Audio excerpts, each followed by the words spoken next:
দেখো, হোটেল থেকে বেরিয়েছি রুম থেকে। এবার আমরা পুরী মন্দিরের দিকে যাচ্ছি। জাস্ট মন্দিরে এসে পৌঁছালাম। বাইরের ভিউ এটা, যদিও আমার জানা নেই মন্দিরে ক্যামেরা অ্যালাউ আছে কি না। তো মেবি ফোন অ্যালাউ নয় মন্দিরের ভেতরে, হয়তো ফোনটা আমাদের বাইরে রাখতেই হবে। আমি বাইরে থেকে মন্দিরের ভিউগুলো দেখাতে পারবো তোমাদের। তো এই যে হেঁটে হেঁটে সবাই মন্দিরের দিকে যাচ্ছি। যে আমরা একদম সামনাসামনি এসে গেছি।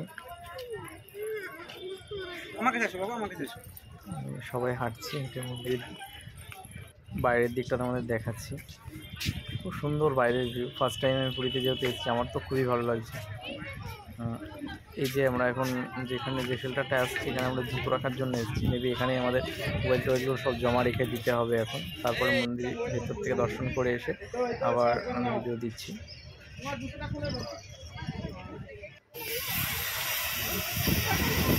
এখন এই মন্দির থেকে ব্যাক করে চলে এসেছি। তো এখন এগুলো সব আমি ঠাকুর দর্শন করে আসার পরের ভিউ সেইগুলো।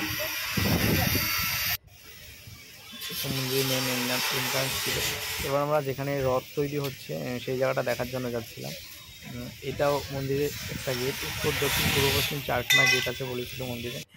4টে গেটই দেখেছি, বাট কোনটা কোন গেট সেটা আমার ঠিক খেয়াল নেই, বা এখন বলতেও পারবো না যে কোনটা কোন গেট। এটা মেবি পশ্চিম দিকের গেটটা, যে গেটটা পেছন থেকে সোজা গিয়ে যেখানে রথ হচ্ছে, জগন্নাথ দেবের রথের রথ তৈরি হচ্ছে, সেইখানটা যাচ্ছি আমরা হেঁটে হেঁটে। তো সেই দিকটার লোকেশান। ওই সামনে অন্না হেঁটে যাচ্ছে, তারপর বৌদি ভিডিও করছে, এই যে অন্না বদমাইশি করছিল খুব। আর পূর্ণা পেছনে আছে, এটা জয়দীপ বাবু। দীপিকা দিয়ে হাঁটছে। তার আগে জেঠিমা আর বড়দি আসছে, বড়দির কোলেই পূর্ণা আছে।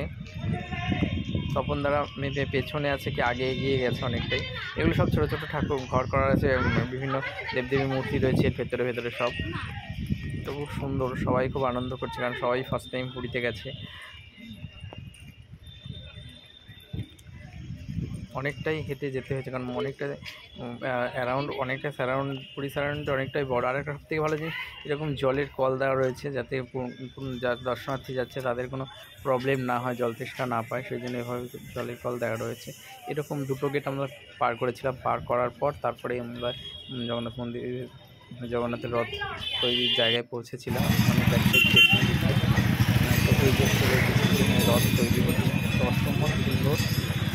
পুরো এত কাছ থেকে দেখেছি আমি, যে রথ টানার একটা রথ তৈরি হচ্ছে, কীভাবে নারকেল গাছের গুঁড়ি দিয়ে সাপোর্ট করা হচ্ছে, ছকনা গুঁড়িতে লাগিয়ে।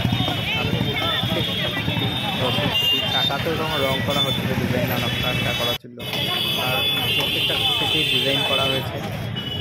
খুব সামনে থেকে ডিজাইনগুলো তোলার চেষ্টা করেছিলাম।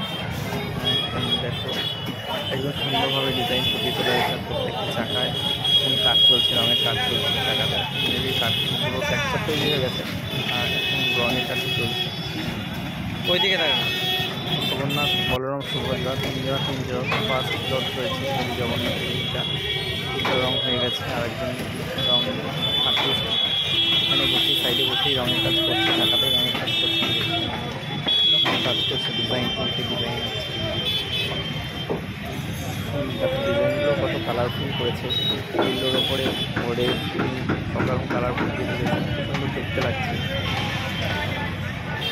এটাই সব থেকে বড় রথ। এই পাশে সামনের ফ্রন্টটা, এটা সোজা যাওয়া যাচ্ছে না, ব্লক করা হচ্ছে, কাজ চলছে। আর পুরোটাই ডিজাইন করা হয়েছে। ড্রোন দিয়ে তুলতে সুন্দর দেখা সুন্দর লাগছে তখন। অ্যাকচুয়ালি যেহেতু আমার ক্যামেরা সব তত ভালো নয়, তত ক্লিয়ারনেসও আসছে না। পেছন থেকে আরও দুটো রথ তৈরি হচ্ছে, বলরাম আর সুভদ্রার রথ, সুভদ্রাজির রথ তৈরি হচ্ছে পেছনে। সেম ডিজাইনে সেম মডেলে তৈরি, জাস্ট একটু ছোটো ছোটো প্রথমে কাজ চলছে। তো আমরা এবার ব্যাক করবো আস্তে আস্তে। দেখালাম পুরোটাই।